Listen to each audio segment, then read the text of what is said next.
Assalamualaikum warahmatullahi wabarakatuh. Hamdan wa syukrillah wa ba'du, wassalatu wassalamu ala rasulillah. Yang saya hormati sahabat-sahabat semuanya, yang saya hormati para penonton dimanapun berada. Alhamdulillah, kesempatan kali ini kembali kita ngaji tajwid. Kali ini kita akan membahas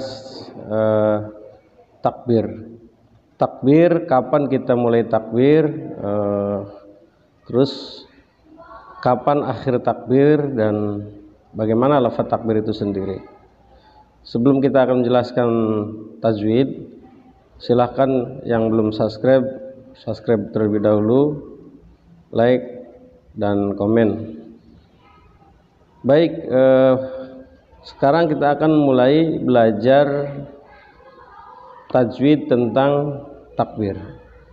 Hukum takbir dalam membaca surat pendek seperti wadduha sampai akhir surah itu adalah sunnah. Jadi hukum takbir itu adalah sunnah. Sabab disunahkannya takbir ketika wahyu itu tak kunjung datang. Artinya dalam beberapa hari wahyu itu belum turun kepada Nabi Muhammad SAW. Ada yang mengatakan 12 hari, ada yang mengatakan 15 hari, bahkan ada yang mengatakan 40 hari. Orang-orang musyrik ini membenci memusuhi Nabi Muhammad SAW, mengatakan bahwa Nabi Muhammad ditinggalkan oleh Tuhannya.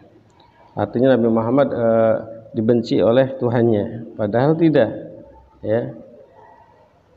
Sehingga malaikat Jibril turun dan membawa surat Ad-Duha sampai selesai. Kemudian Nabi Muhammad ketika malaikat Jibril membaca surat Duha, Nabi Muhammad membaca takbir Allahu Akbar. Ini membenarkan bahwa wahyu itu akan turun.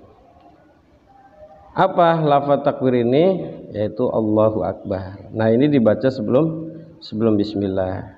Bahkan ada riwayat, ada tambahan tahlil. Jadi begini, la ilaha illallah wallahu akbar walillahil hamd. Jadi ketika baca surat Ad-Duha itu diselingi takbir di akhir surat Ad-Duha ini. Ni'mati rabbika fahaddits, la ilaha illallah wallahu akbar, Allahu akbar walillahil hamd, bismillahirrahmanirrahim. Kemudian dilanjut surat Al-Nasr, dan di akhir surat Al-Nasr kemudian takbir lagi, terus sampai terakhir surat An-Nas, ya. Min syarril waswasil khannas alladzi yuwaswisu fi sudurin nasi minal jinnati wan nas, la ilaha illallah wallahu akbar, Allahu akbar walillahil hamd. Nah, ini hukum baca takbir setelah membaca surat itu adalah sunnah. Jadi mulai takbir itu ketika membaca surat Ad-Duha sampai akhir surat Ad-Duha, sampai terakhirnya adalah surat An-Nas. Nah, ini hukum takbir adalah sunnah. Bagaimana para salafus sholihin, ulama-ulama terdahulu, ulama-ulama salafus sholihin cara menghatamkan Al-Quran atau setelah menghatamkan Al-Quran? Ada 3 macam. Pertama, ada yang menghatamkan terus berhenti ketika doa, ya, beliau membaca istighfar dan merasa takut kepada Allah Subhanahu wa taala. Kemudian ada juga ulama yang menghatamkan Quran kemudian berdoa, dan juga ada yang menghatamkan Quran kemudian diakhiri dengan Al-Fatihah. Jadi setelah surat An-Nas, ya, kemudian disambung dengan Al-Fatihah, dimulai lagi dengan Al-Fatihah. Seperti contoh, bismillahirrahmanirrahim, qul a'udzu birabbin nasi malikin nasi ilahin nas min syarril waswasil khannas alladzi yuwaswisu fi sudurin nasi minal jinnati wan nas, la ilaha illallah wallahu akbar, Allahu akbar walillahil hamd, bismillahirrahmanirrahim, kemudian alhamdulillah sampai terakhir, sampai waladhdallin. Nah, ini ada lagi dilanjut dengan ayat kursi, kemudian baru berdoa. Nah, ini ada macam-macam cara ulama menghatamkan Al-Quran atau setelah menghatamkan Al-Quran. Kemudian setelah kita belajar tentang takbir, ada surah-surah yang disunahkan kita menjawab ketika membaca akhir daripada surah At-Tin, ya.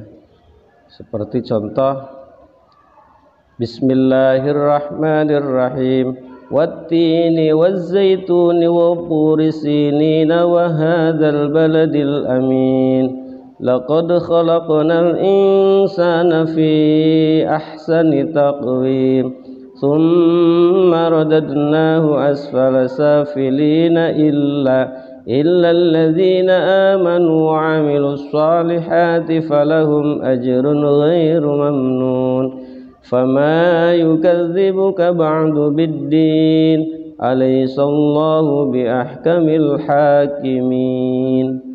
Kemudian kita sunnah membaca atau menjawab bala wa ana ala dzalika minasyahidin. Jadi ketika akhir surat At-Tin di alaysallahu biahkamil hakimin, kita menjawab bala wa ana ala dzalika minasyahidin. Ini disunahkan kita menjawab daripada akhir surat At-Tin. Jadi pas alaysallahu biahkamil hakimin, bala wa ana ala dzalika minasyahidin.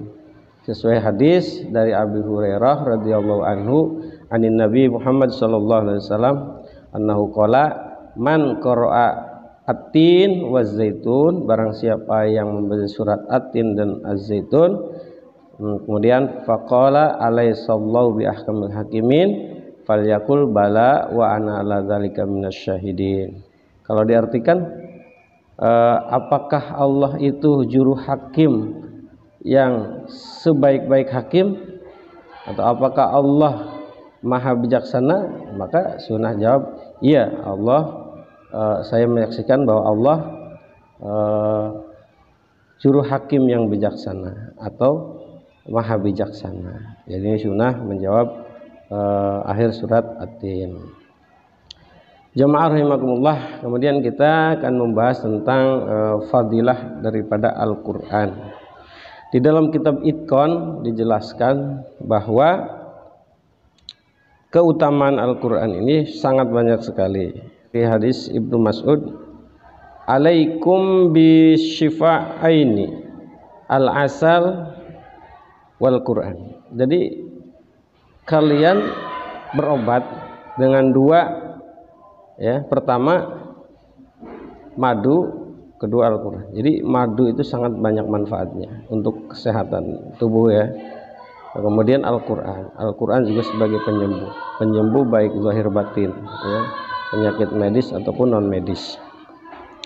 Non medis seperti kena sihir, santet, teluh, kena guna-guna, itu dengan Al-Quran insyaallah sembuh. Kemudian non medis juga seperti kena sengatan kalajengking, ada diruqyah dengan baca Al-Fatihah 7 kali, kemudian diolesi minyak, ya, atau ditiup ke tempat yang luka itu, maka insyaallah akan sembuh. Karena di zaman Nabi pun ada orang yang meruqyah dengan surat Al-Fatihah. Jadi dua obat penyembuh, yaitu madu dan Al-Quran. Kemudian ada lagi keterangan idza quri'al Quran indal maridi wujidalahu dzalika khifatan, bahwa ada orang yang mengadu kepada Nabi Muhammad SAW, yaitu sakit tenggorokan. Maka Nabi menganjurkan alaika biqiraatil Quran, maka obatnya itu membaca Quran. Jadi membaca Quran itu adalah dengan suara, maka sakit tenggorokan itu diobati dengan membaca Quran. Kemudian ada lagi keterangan bahwa ada seorang yang datang kepada Nabi Muhammad mengadukan sakit dada. Maka Nabi Muhammad bilang, iqra'ul Quran yaqulullah ta'ala wa syifaan lima fis sudur.